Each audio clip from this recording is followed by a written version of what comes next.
Hello नमस्कार, जय हिंद, वंदे मातरम। आप देख रहे हैं जियो न्यूज और हम आपके लिए लेकर आए हैं देश दुनिया की आपके राज्य शहर की सिलेक्टेड काम की फटाफट बड़ी खबरें। लेकिन उससे पहले यदि आपने हमारे चैनल को सब्सक्राइब नहीं किया है तो चैनल को सब्सक्राइब करके बेल नोटिफिकेशन ऑन करें और इस वीडियो को ज्यादा से ज्यादा लाइक और शेयर करें। बड़ी खबरें देखने से पहले आपके लिए आज का सवाल, भारत में मीठे पानी की सबसे बड़ी झील कौन सी है? ऑप्शन ए चिल्का झील, ऑप्शन बी वुलर झील, ऑप्शन सी सांबर झील और ऑप्शन डी लोकटक झील। इस सवाल का जवाब हमें कमेंट करें और आप किस राज्य और शहर की ज्यादा खबरें देखना चाहते हैं हमें कमेंट करके बताएं ताकि हम आपके राज्य शहर की ज्यादा खबरें दिखा सकें। चलिए अब देखते हैं आज की फटाफट बड़ी खबरें।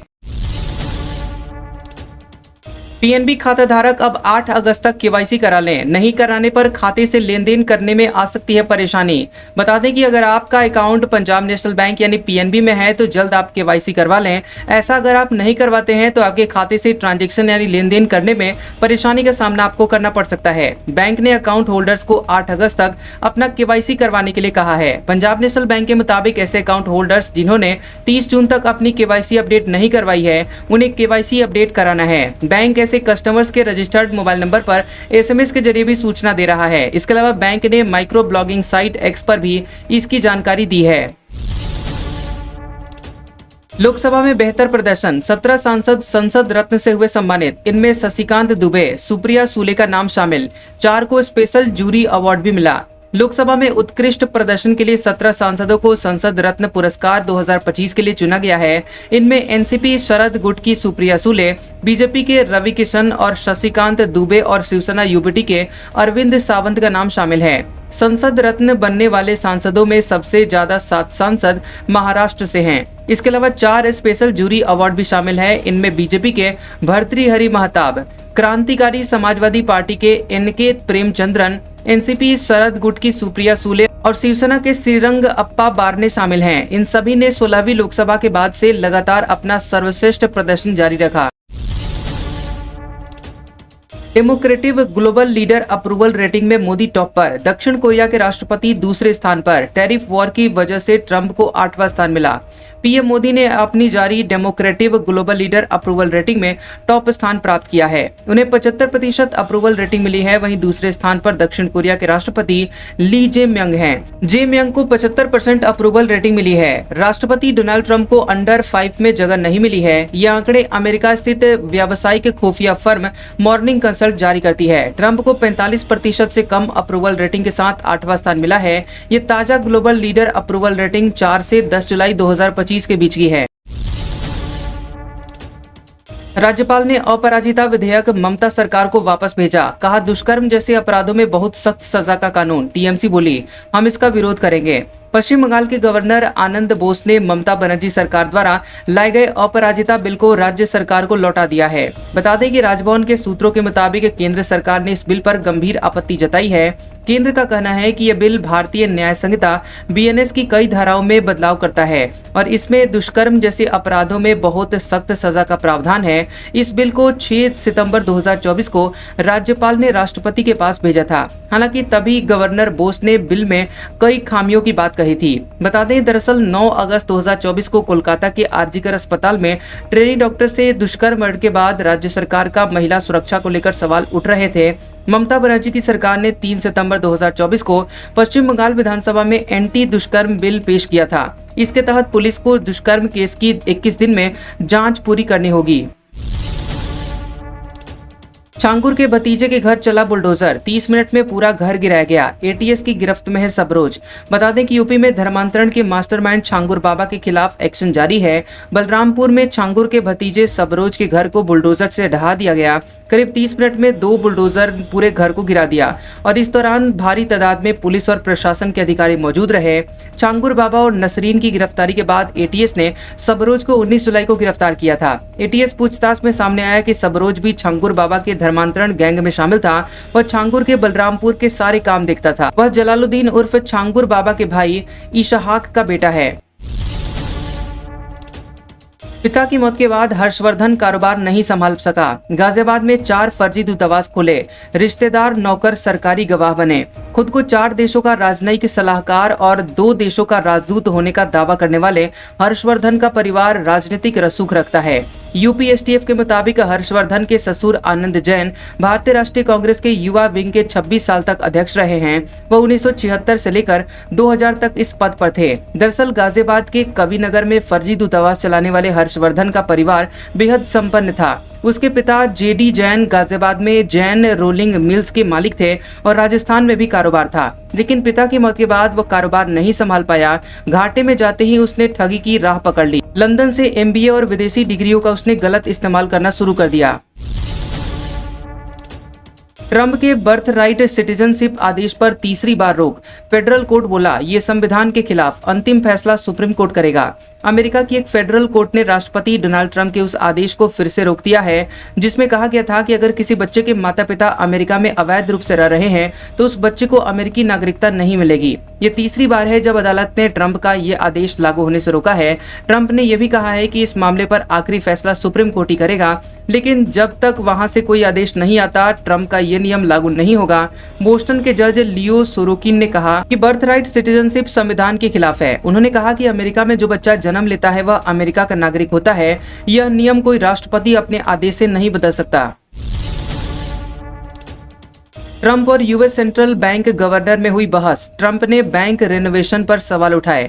गवर्नर बोले 5 साल पुरानी इमारत की लागत जोड़ रहे हो। अमेरिकी राष्ट्रपति डोनाल्ड ट्रंप ने फेडरल रिजर्व यानी केंद्रीय बैंक के मुख्यालय का दौरा किया। उन्होंने चेयरमैन यानी गवर्नर जेरोम पॉवेल की आलोचना की और फेडरल ऑफिस की रेनोवेशन लागत पर सवाल उठाए। इस दौरान दोनों के बीच बहस हुई।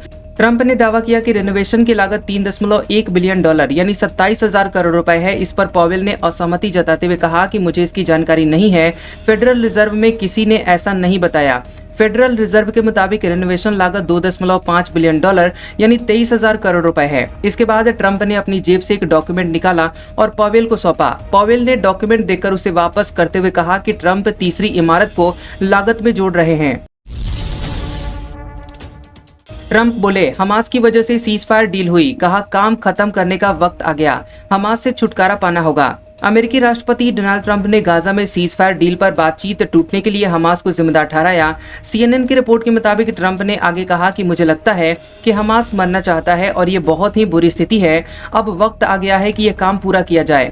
इससे कुछ हफ्ते पहले ट्रंप ने कहा था कि गाजा में जल्द ही सीजफायर और बंधकों की रिहाई के लिए समझौता हो सकता है और इस हफ्ते ट्रंप प्रशासन ने दोहा में चल रही बातचीत से अपने वार्ताकारों को भी वापस बुला लिया था।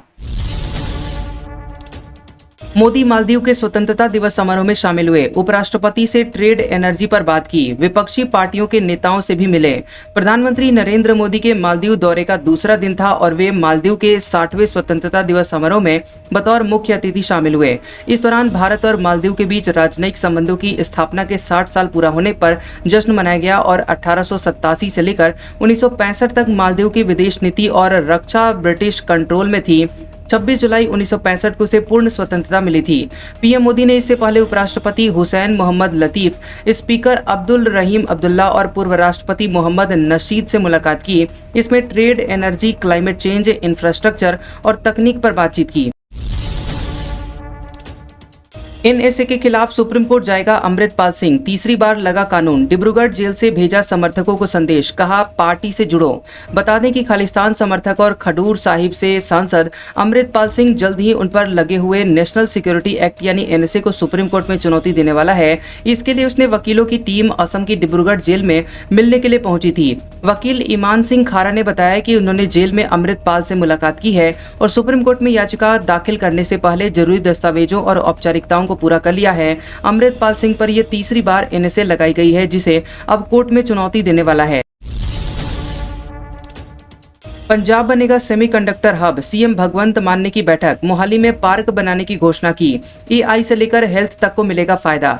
बता दें कि पंजाब के मुख्यमंत्री भगवंत मान ने चंडीगढ़ में सेमीकंडक्टर उद्योग से जुड़े हुए प्रमुख प्रतिनिधियों के साथ बैठक की और साफ कहा कि राज्य को देश का अग्रणी सेमीकंडक्टर हब बनाने की दिशा में ठोस कदम उठाए जा रहे हैं। उन्होंने भरोसा दिलाया कि पंजाब में मजबूत सेमीकंडक्टर इकोसिस्टम के विकास के लिए सरकार हर संभव प्रयास करेगी। मुख्यमंत्री ने कहा कि सेमीकंडक्टर चिप्स आज हर आधुनिक तकनीक का मूल आधार बन चुकी है और ये बुनियादी डिवाइस से लेकर आर्टिफिशियल इंटेलिजेंस तक को ताकत देती है। उन्होंने ये भी बताया कि ये उद्योग वर्तमान में देश की अर्थव्यवस्था में 20 से 23% की वार्षिक दर से योगदान दे रहा है।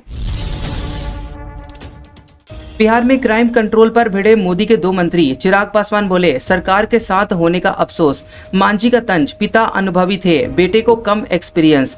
बता दें कि बिहार में बढ़ते हुए क्राइम को लेकर केंद्रीय मंत्री चिराग पासवान ने नीतीश सरकार को घेरा। उन्होंने कहा कि एक के बाद एक जिस तरह से बिहार में आपराधिक घटनाओं की श्रृंखला सी बन गई है, पुलिस और प्रशासन अपराधियों के आगे नतमस्तक हो चुका है।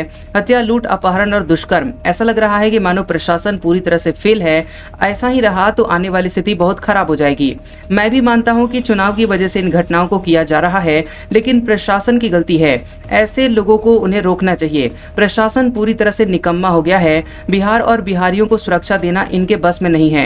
वहीं चिराग पासवान के इस बयान के बाद केंद्रीय मंत्री जीतनराम मांझी ने एक्स पर लिखा कि मुझे खुशी है कि मैं बिहार में एक ऐसी सरकार का समर्थन कर रहा हूं जो अपराध और अपराधियों से कोई समझौता नहीं करती, जो हर आपराधिक घटनाओं का न केवल खुलासा करती है बल्कि वारदातों में शामिल अपराधियों को सलाखों के भीतर भी भेजती है। हमें गर्व है कि बिहार में एनडीए नेतृत्व में सुशासन की सरकार है। बेंगलुरु भगदड़ मामले में आरसीबी इवेंट कंपनी और राज्य क्रिकेट संघ को जिम्मेदार बताया। पुनः आयोग ने कहा, स्टेडियम असुरक्षित, जरूरी सुधार के बाद ही आयोजन हो। बता दें कि बेंगलुरु में रॉयल चैलेंजर्स बेंगलुरु यानी आरसीबी की विक्ट्री डे परेड पर हुई भगदड़ को लेकर कर्नाटक सरकार की ओर से बनाए गए जस्टिस जॉन माइकल कुन्हा आयोग की रिपोर्ट सामने आ गई है। इनमें स्टेडियम को बड़े आयोजनों के लिए असुरक्षित बताया गया है। रिपोर्ट में कहा गया है कि स्टेडियम की डिजाइन ऐसी नहीं है कि वहां बड़ी संख्या में लोग सुरक्षित तरीके से इकट्ठा हो सके।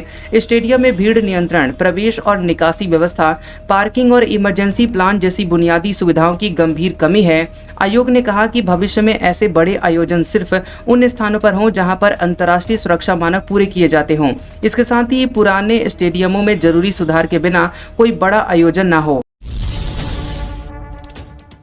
जयपुर में सीएम ऑफिस एयरपोर्ट को उड़ाने की धमकी, इंटरनेशनल एयरपोर्ट को मेल किया गया। लिखा, 1-2 घंटे में दोनों जगह धमाके होंगे। जयपुर में मुख्यमंत्री के ऑफिस और इंटरनेशनल एयरपोर्ट को बम से उड़ाने की धमकी दी गई। इसके बाद पुलिस प्रशासन हरकत में आ गया।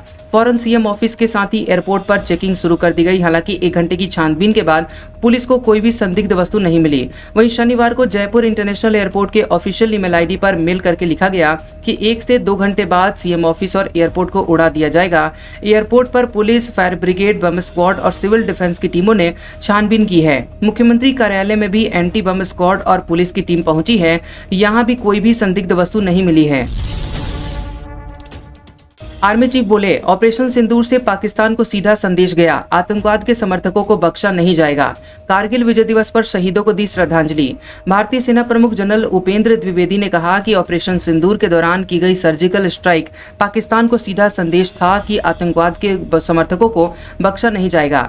ऑपरेशन सिंदूर पहलगाम आतंकवादी हमले का जवाब भी था जो पूरे देश को गहरा घाव दे गया था। इस बार भारत ने हादसे पर शोक को तो व्यक्त किया है, इसके साथ ही करारा जवाब दिया। वहीं जनरल द्विवेदी ने ये बातें लद्दाख के द्रास में कारगिल विजय दिवस पर आयोजित एक कार्यक्रम में कही है। उन्होंने कहा कि दुश्मन को जवाब देना अब न्यू नॉर्मल है। वहीं कारगिल विजय दिवस के 26 साल पूरा होने पर रक्षा मंत्री राजनाथ सिंह भी दिल्ली के नेशनल वॉर मेमोरियल पहुंचे। उनके साथ तीनों सेना प्रमुख भी मौजूद रहे। वहीं राजनाथ सिंह ने शहीद जवानों को श्रद्धांजलि दी।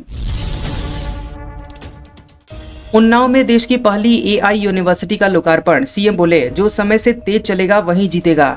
8 साल पहले कोई निवेश नहीं करना चाहता था। याद करिए, 8 साल पहले कोई उत्तर प्रदेश में निवेश नहीं करना चाहता था। कोई सुरक्षित नहीं था, न बेटी सुरक्षित थी, न व्यापारी। उपद्रव के माहौल में बेहतर भविष्य का निर्माण नहीं हो सकता। आज हमने प्रदेश में ऐसा माहौल बनाया कि यहाँ लोग आ रहे हैं। सीएम योगी आदित्यनाथ ने उन्नाव में देश की पहली एआई यूनिवर्सिटी का लोकार्पण करने के बाद मंच से संबोधित करते हुए ये बातें कही। सीएम ने यह भी कहा कि कोई भी यूनिवर्सिटी, सोसाइटी या देश हो जो समय से तेज चलेगा वही प्रगति के द्वार खोलेगा। सीएम ने चांसलर सत्यनाम सिंह संधू और उनकी पूरी टीम को बधाई दी। उन्होंने कहा कि शिक्षा में नई क्रांति लाने के लिए यूनिवर्सिटी उन्नाव वासियों को मिली है। रेल टिकट पर मानसिक विकृत नहीं, बौद्धिक दिव्यांग लिखा होगा। उज्जैन में पंकज मारू ने 7 करोड़ दिव्यांगों को दिलाया सम्मान। कोर्ट में लड़ी लड़ाई। बता दें कि भारतीय रेलवे ने फैसला किया है कि अब वह मानसिक रूप से दिव्यांगों के लिए जारी करने वाले रियायती पास पर मानसिक विकृत शब्द की जगह पर बौद्धिक दिव्यांग शब्द का इस्तेमाल करेगा। रेलवे ने 1 जून 2025 से इस फैसले को अमल में लाना शुरू कर दिया है। इसका फायदा देश के 7 करोड़ दिव्यांगों को मिलेगा। ये मुमकिन हुआ है उज्जैन के रहने वाले पंकज मारू की वजह से। दरअसल पंकज मारू की 26 साल की बेटी सोनू मानसिक रूप से दिव्यांग है। उन्होंने अपनी बेटी के लिए रेलवे से रियायती पास बनवाया था। उस पर मानसिक विकृति शब्द लिखा देखकर उन्हें लगा कि दिव्यांगों का अपमान है। मारू ने इसके खिलाफ पिछले साल दिल्ली स्थित मुख्य दिव्यांगजन आयुक्त के कोर्ट में याचिका लगाई थी। डॉक्टर पंकज मारू ने खुद इस मामले की पैरवी की। सरकारी स्कूलों की दुर्दशा पर हाईकोर्ट की फटकार, शौचालय जैसी मूलभूत सुविधाएं भी नहीं। प्रमुख सचिव शपथ पत्र देकर बताए कि 2 साल क्या किया। राजस्थान हाईकोर्ट ने धरियावद क्षेत्र के 11 स्कूलों में बुनियादी ढांचे और टीचर्स की कमी को लेकर दायर एक जनहित याचिका PIL पर कड़ा रुख अपनाते हुए शिक्षा विभाग और वित्त विभाग को आड़े हाथों लिया।